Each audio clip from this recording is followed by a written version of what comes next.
You buy coffee, pay rent, get a paycheck, watch gas prices bounce around. You're swimming in the economy every single day. But here's a question. If someone asked you what the economy actually is, not what it does to you, but what it literally, mechanically is, could you explain it? Most people can't. And you know what? It's not because the economy is impossibly complex. It's because we've been thinking about it completely backwards. Let me start with what the economy is not. It's not the stock market. That's just one piece. It's not the government's budget. That's just one player. It's not even money itself. That's just a tool.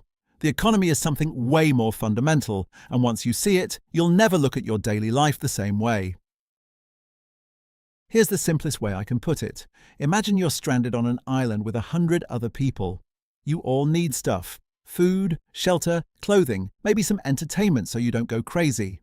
And you all have different skills. Maybe you're incredible at fishing. Someone else can build amazing huts. Another person makes the best coconut bread you've ever tasted. Now here's the question. How do you organize all of this? How do you make sure everyone gets what they need? How do you decide who does what work? And how do you handle the fact that there are only so many coconuts, so much bamboo, so many hours in the day? Whatever system you create to solve these problems, that's an economy. It's how a group of people organize themselves to turn limited resources into the things they want and need. The word economy actually comes from ancient Greek, oikonomia, which just meant household management. Think about that for a second. Your household has limited money coming in, limited time, limited space. You constantly have to decide groceries or movie night, save for vacation or fix the car. Spend Saturday cleaning or relaxing. That's economic thinking right there.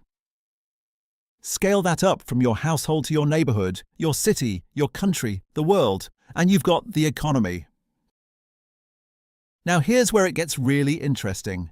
Every economy, whether it's your household or the entire United States, has to solve the exact same three problems.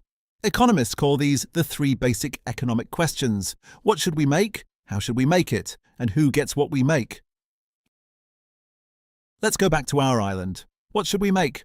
Everyone needs food and shelter, sure, but what about jewelry, games, art? You've got limited people and limited time, so you can't make everything. Every choice to make one thing is a choice not to make something else. How should we make it? Do you have one person catch all the fish, or does everyone spend an hour fishing? Do you use your best materials for everyone's basic shelter, or build one amazing hut while everyone else gets basic lean-tos? Who gets what we make? Equal shares for everyone? More for the hardest workers? What about kids, elderly folks, or someone who gets sick? These aren't just philosophical questions. They're the nuts and bolts of how any economy actually works. And here's the thing, there are really only two basic ways to answer them. The first is what economists call a command economy. Think of it like a super-organized household where one person makes all the decisions. Johnny, you're doing dishes. Sarah, you're taking out trash. Dad, you're cooking dinner. One central authority, whether it's a parent, a chief, or a government, decides what gets made, how it gets made, and who gets what. The second is a market economy. This is like a household where everyone negotiates with each other. I'll do your laundry if you cook dinner. I'll give you $5 to clean my room. I'll trade my sandwich for your apple. No central authority, just people making individual deals based on what they want and what they're willing to give up. In the real world, every economy mixes both approaches. Even the most free market country has government deciding some things. Military, roads, food safety standards. Even the most controlled economy lets people make some individual choices. What to eat for breakfast, who to marry. But here's what makes this whole thing work: specialization and trade. Remember our island? You're amazing at fishing, but terrible at building. Your neighbor's amazing at building, but couldn't catch a fish to save her life. If you each try to do everything yourselves, you'll both struggle. But if you focus on what you're good at and trade with each other, you both end up with more fish and better shelter than either of you could manage alone. This is why economies exist at all. A group of people specializing and trading will always, and I mean always, outproduce the same group trying to do everything themselves. It's not even close. But here's where things get messy, and this is what makes economics genuinely hard to wrap your head around. First, money changes everything. On our island, you could directly trade fish for shelter repair, but in a modern economy, you sell your fish for money, then use that money to buy shelter repair from someone completely different, who uses that money to buy groceries from yet another person. Money makes trade way more efficient, but it also makes the connections between what you do and what you get much harder to see.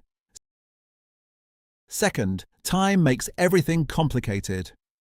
You might spend years learning to be a doctor before you ever help a patient. A company might spend millions building a factory before it makes a single product. Someone might save money for decades before retiring. The economy isn't just about right now, it's about how today's choices affect tomorrow's possibilities. Third, we're not robots. Classical economics assumed people always make rational choices, that they'll always pick what gives them the most benefit for the least cost. But real people don't work that way. We buy things to impress others. We hate losing something more than we like gaining the same thing. We make different choices when we're stressed or excited or tired. We're influenced by what our friends do, what we see on social media, what happened to us as kids. Fourth, side effects mess everything up. Economists call them externalities, but they're just unintended consequences. When you buy a car, you get transportation. That's what you paid for. But everyone else gets a tiny bit more air pollution. That's a side effect. When a company trains workers, those workers become more productive. That's what the company paid for. But those workers might leave and make other companies more productive too. Another side effect. Markets handle direct trades really well, but they're terrible at handling side effects. And finally, people don't start from the same place. In our island example, maybe everyone began with the same skills and opportunities. But in the real world, some people inherit millions. Others inherit debt. Some are born in countries with great schools and infrastructure. Others are born in war zones. Some are born healthy. Others are born with disabilities that affect their entire lives. Markets are incredibly good at organizing production and trade, but they don't care about fairness. They give more to people who have more to offer, which often means giving more to people who already have more. This is why every real economy is a constant balancing act. Efficiency versus fairness. Letting markets work versus stepping in when they don't work well. Individual freedom versus collective responsibility. So why does understanding this actually matter to you? First, you're making economic decisions constantly, and understanding the system helps you make better ones. When you see unemployment rising, you know that means more competition for jobs. Maybe it's time to learn new skills or save more money. When you see inflation rising, you know your money will buy less tomorrow. Maybe it's time to negotiate that raise or make that big purchase now instead of waiting. Second, economic forces shape your life whether you understand them or not. Why is your rent so high? Supply and demand in the housing market. Why do your student loans have that interest rate? Monetary policy from the Federal Reserve. Why do some jobs pay way more than others? The market valuing different skills differently. You can't opt out of these forces, but you can understand them and work with them instead of being blindsided by them. Third, you vote. Every election involves economic choices. More government spending on infrastructure or tax cuts?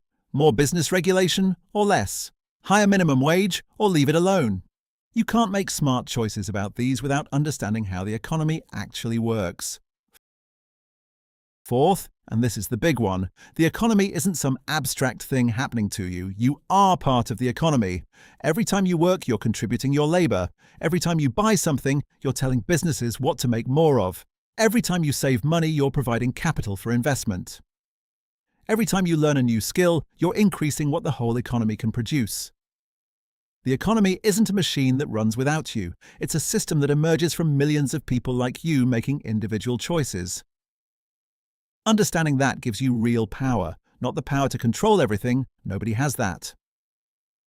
But the power to understand your role, to spot opportunities others miss, to prepare for changes before they hit you. Here's what the economy actually is. It's the system that emerges when groups of people specialize in what they're good at and trade with each other to get what they need. It works because cooperation through trade makes everyone better off than trying to do everything alone. It gets complicated because of money, time, psychology, side effects, and inequality, which is why every real economy mixes market forces with government intervention. You participate in this system every single day, whether you think about it or not. But now you understand what it really is. Not some mysterious force, but a human system created by human choices. So you can participate more intentionally. You can see the connections between your daily decisions and the bigger patterns shaping your world. The economy isn't something that happens to you. It's something you help create every single day with every choice you make.